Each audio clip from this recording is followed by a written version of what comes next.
Bienvenidos a este nuevo episodio del Espacio Digital de Frente con Óscar Ortiz.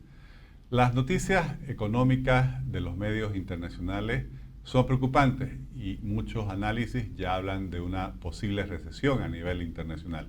Recientemente leí un artículo de una economista boliviana experta en asesorar a empresas, a emprendedores y muy particularmente a las pymes, que decía cómo debe uno anticiparse frente a una potencial recesión. Me refiero a Corina Marión, a quien le agradezco por aceptar esta invitación. Muchas gracias, Corina. Gracias, Óscar, por estar aquí nuevamente conversando contigo. Gracias. Al primero, Corina, ¿cómo ves este panorama internacional? Comenzaste tu artículo hablando de que publicaciones como The Economist, Financial Times y otras hablan de que estamos encaminándonos hacia una recesión. ¿Cuál es el panorama que estás viendo como economista? Así es, Óscar. La recesión, al parecer, es inminente. No solamente estos dos artículos, no de estos dos, del Financial Times y del Economist, hablan al respecto. Hay muchos más que están, el Banco Mundial, por ejemplo, el BID también ya ha lanzado varios artículos al respecto.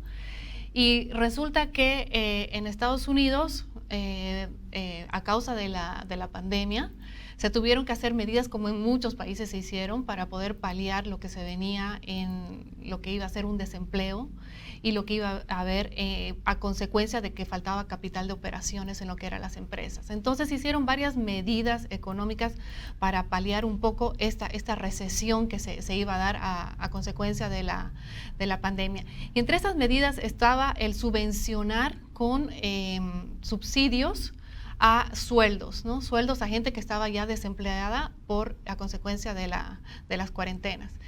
Lo que sucedió fue que estos subsidios llegaron a tal punto de que mucha gente prefirió mantenerse en el subsidio que volver a sus fuentes laborales, sobre todo gente joven, que prefiere recibir un subsidio y dedicarse a estudiar, por ejemplo. Y es así que cuando uno ve en Estados Unidos hay varios lugares, tiendas, restaurantes que tienen carteles que dicen vacantes, vacantes, vacantes, ¿no? Y uno le llama la atención y últimamente, por ejemplo, está lleno de argentinos, ¿no? Y es porque los estadounidenses están recibiendo estos subsidios y esto ha generado que en la economía ha generado que se tiene una mayor cantidad de dinero circulante, ¿no? Y esta mayor de dinero circulante lo que hace es en el tiempo elevar los precios. ¿Y por qué se elevan los precios? Porque hay una mayor demanda, pero esta demanda no ha sido acompañada por la oferta. ¿Y por qué la oferta no se ha sabido ajustar a esta demanda? Y es porque en la oferta ha habido un rompimiento, un atraso en lo que es en la cadena de suministros, de insumos. Vivimos en un mundo globalizado, ¿no? Tenemos insumos de todas partes y sobre todo de China, por ejemplo. Entonces, como no se ha podido proveer de estos insumos de manera adecuada, rápida, para ajustar, entonces se ha visto que hay una mayor demanda y la oferta queda abajo, y a mayor demanda y a menor oferta suben los precios. Entonces, ha habido una escalada de precios que se ha traducido en una inflación. Muchos economistas decían, esta inflación va a ser momentánea. Vamos a ver en muy poco tiempo, esto se decía hace unos meses, digamos atrás, que cómo se va a ajustar, pero no hubo este ajuste. Y ahora sí, ya se teme que esta inflación está trayendo además una baja en el crecimiento. Entonces es como que la receta así perfecta para una estanflación, que se llama, ¿no? Que es cuando sube la inflación y además tenemos poco crecimiento. Que se está hablando mucho de esta inflación, ¿no? Muchísimo, muchísimo. Y para terminar, tenemos una guerra en Ucrania, ¿no? Y esta guerra en Ucrania todavía hace peor este panorama, ¿no? Es como la tormenta perfecta, digamos, para una receta para ir hacia una recesión económica. ¿Y por qué? Porque tienen varios de los suministros, ¿no?, que se necesitan en el mundo, como se ha visto, por ejemplo, los chips para los autos. No solamente los chips para los autos, también para fertilizantes, para todo lo que es la agroindustria, y así también hay otra cantidad de otros insumos y materiales que vienen de ahí, lo cuales repercuten, ¿no?, a todo el ecosistema, digamos, mundial de la economía.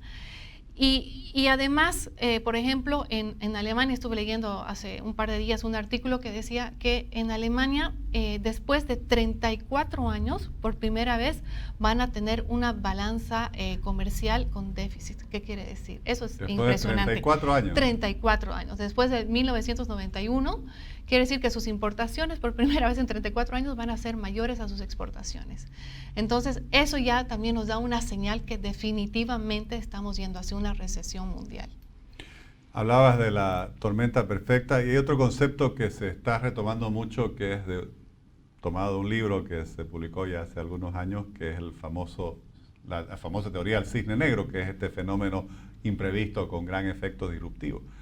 Y parece que lo que aquí tenemos, por así decirlo, es una manada de cisnes negros, ¿no? La pandemia, sí, la crisis de la cadena de suministro, que claro, que cada vez que en China, por ejemplo, encierran, como recién pasó en Shanghái ahí por varias semanas, o los puertos, hay un problema del cual se habla poco y es también la falta de producción de hidrocarburos porque se paró la inversión en exploración y ahora es decir, por si faltara poco, la guerra provocada por la invasión de Rusia a Ucrania.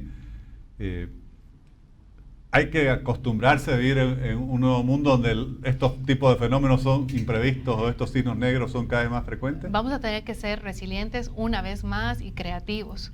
Y como tú dices, la inversión también se ve afectada. ¿En qué sentido? Porque Estados Unidos, para poder ajustar su inflación, ha subido, en menos de 3 meses, ha subido como 4 veces su tasa de interés, lo cual antes era en años que hacía. ¿Y por qué subes la tasa de interés? Porque necesitas captar ese dinero circulante que está en la economía. Pero eso repercute, porque significa que si la tasa de interés está más alta, yo como inversionista tengo a considerar, pongo mi plata a interés o la invierto. Y obviamente que si soy adverso al riesgo, ¿no? Voy a preferir 1000 veces invertirla en un banco, en activos que me dan una rentabilidad menos riesgosa. Entonces las inversiones también se van a ver afectadas, las inversiones hacia Latinoamérica se van a ver afectadas, porque nosotros también nos vamos a ver afectados. Los bancos van a tener que, a nivel de Latinoamérica, también van a tener que competir un poco con las tasas de interés de Estados Unidos, porque hay el riesgo de que haya fuga de capitales hacia allá, porque obviamente la tasa de interés es un poco más atractiva allá. Entonces, o los bancos o suben la tasa de interés o se van a poner un poco más estrictos para dar créditos. Entonces, hay que estar preparados, ¿no? para todas estas condiciones. Y bueno, hemos salido de una pandemia donde hemos sabido sobrevivir y una vez más vamos a tener que anticiparnos. Pero bueno, hemos salido, pero siguen la bola, seguimos ¿no? seguimos la bola, pero lo que digo, hemos aprendido, ¿no? Hemos aprendido que hay vías.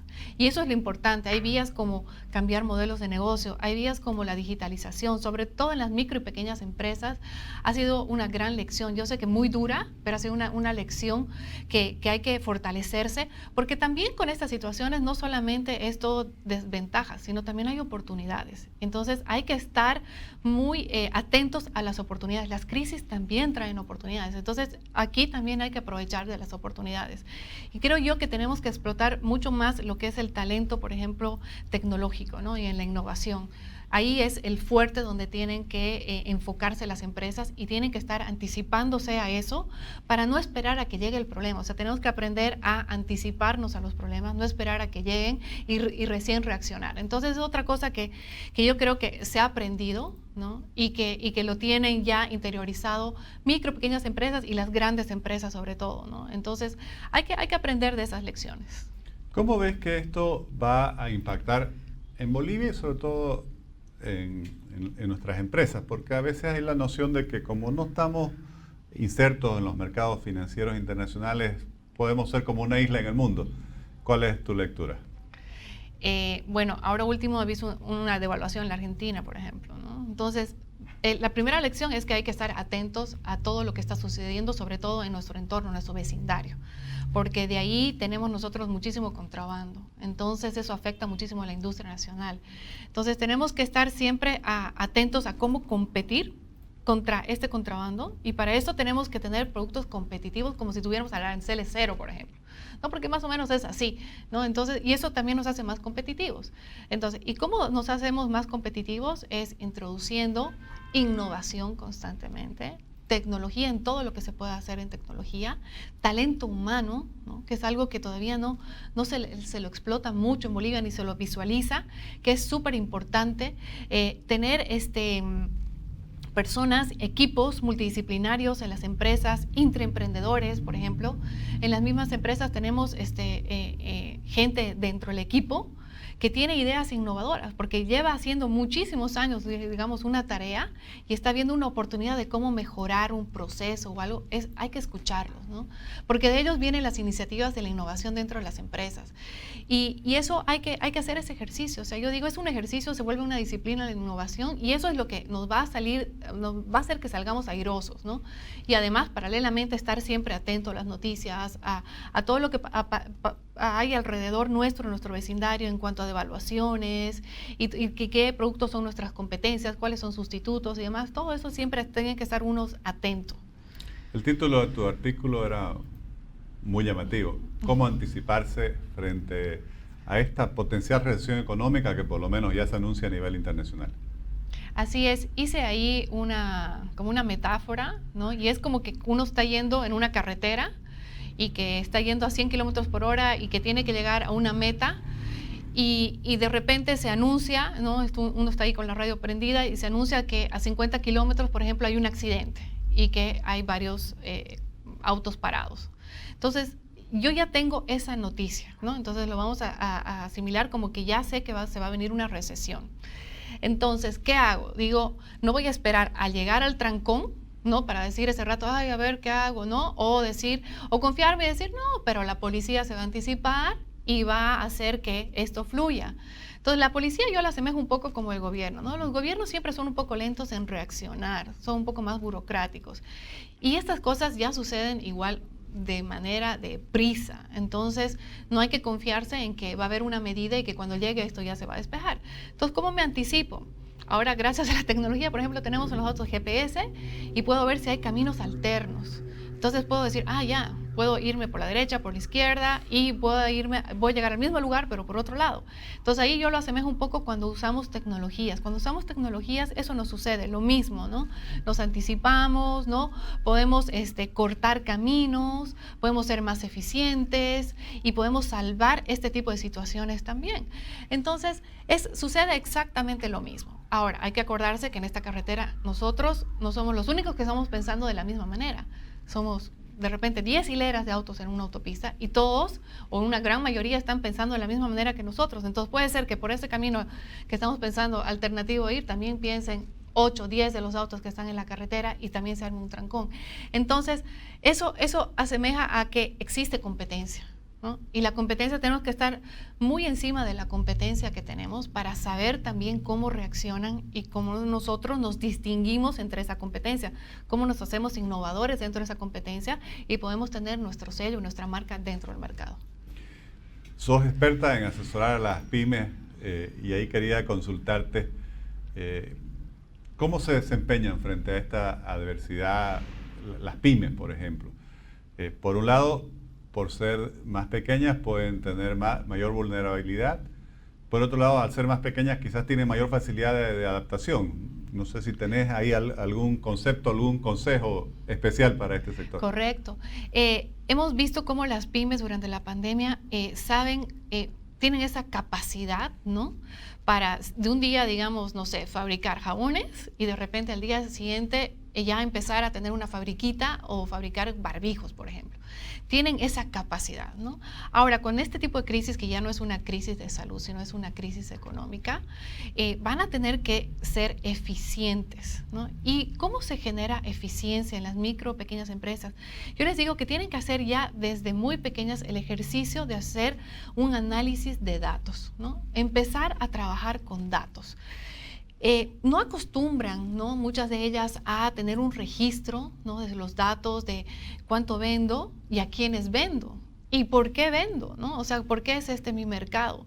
Porque, digamos, hacer un análisis de que mi mercado de jabones, digamos, lo compran, el 80% son mujeres. Entonces empiezo a analizar a esas mujeres. ¿Qué tienen de especial esas mujeres? ¿Por qué me compran estos jabones las mujeres? Ese es un análisis de datos que ya se usa hace mucho tiempo y que sería muy buen ejercicio que ahora, ¿no? empiecen a utilizarlo para justamente entender a su cliente, entender a su mercado, y de esa forma pueden ser mucho más eficientes y pueden paliar un tipo de estas recesiones. ¿Por qué? Porque yo puedo descubrir que estas mujeres no solamente tienen un interés común, por ejemplo, en los jabones, sino que si tengo un nuevo producto como un shampoo, ¿no? Puede ser eso también otro nuevo producto, porque es sondeado y he visto que también hay una demanda porque el jabón tiene un perfume que les gusta y que les gustaría tener, por ejemplo, en el pelo, o cosas así. Entonces, pero todo eso es gracias también a la digitalización. Es muy fácil tener una computadora, ¿no? Y tener esos datos digitalizados, y existen inclusive ahora software que te ayudan a hacer el análisis de datos y te llevan de la mano. En una de tus respuestas mencionabas el aprendizaje que ha significado la pandemia y para haberla sobrevivido, ¿no? Tanto como persona y como empresa.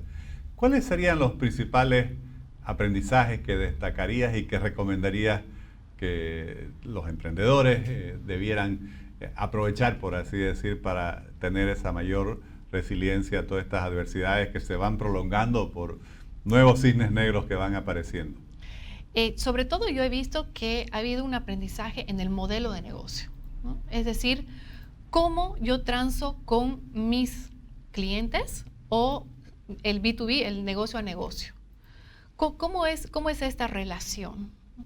Y ellos ahí se han dado cuenta, en muchos casos, por ejemplo, los deliveries, ¿no? Los deliveries empezaron a abundar y han surgido varias empresas deliveries, startups deliveries y demás.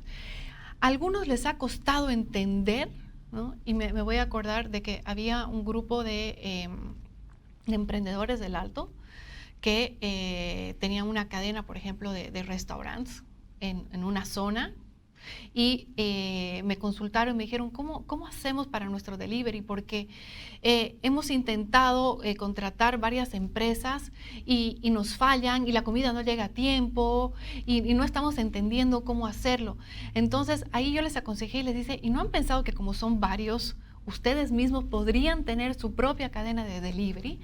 Y claro, ahí como hacen un clic, dicen, puedo hacer un negocio más paralelo. Entonces, y generalmente las micro y pequeñas empresas están conformadas por familias. Y resulta interesante que, claro, entonces empiezan a ver a los hijos, le dices, te compro una moto, ¿no? Y ahora te vuelves delivery y así empiezan a ver otras formas de modelo de negocio. Entonces, no son dejan de ser estructurados, ¿no? Y de pensar solamente puedo vender de esta forma, sino que empiezan a buscar otros canales de venta. Ese es un ejemplo, por ejemplo, que es el modelo de negocio. Luego está cómo le encuentro mayor valor agregado a mis productos. Yo digo, a veces competimos con los productos chinos y competimos por precio. Entonces, ahí siempre salimos en desventaja. Buscar cómo mi producto se destaque de otra forma, que tenga mayor valor agregado por un valor que lo haga único. Por ejemplo, en las maderas, ¿no? Si en lugar de hacer muebles en melamina, que compiten, por ejemplo, con los productos chinos, mejor hacerlos en madera y buscarme un mercado un poquito más elitista donde me paguen mejor. Entonces, ese tipo de ejemplos para los micro y pequeños empresarios es muy bueno, ¿no? Porque lo saca del contexto en el que están y de pensar que la única forma de hacer negocio, digamos, es la que conocen, sino abrir la mente y ver que hay otras formas de hacer negocio. Y eso también es capacitándose, ¿no? Y capacitándose y tener esta apertura de mente para poder escuchar otras formas de negocio. María Corina, realmente se aprecia tu conocimiento y obviamente tu dominio del tema, y te agradezco muchísimo por compartir tus ideas con nosotros en este espacio digital. Muchas gracias a ti. Gracias.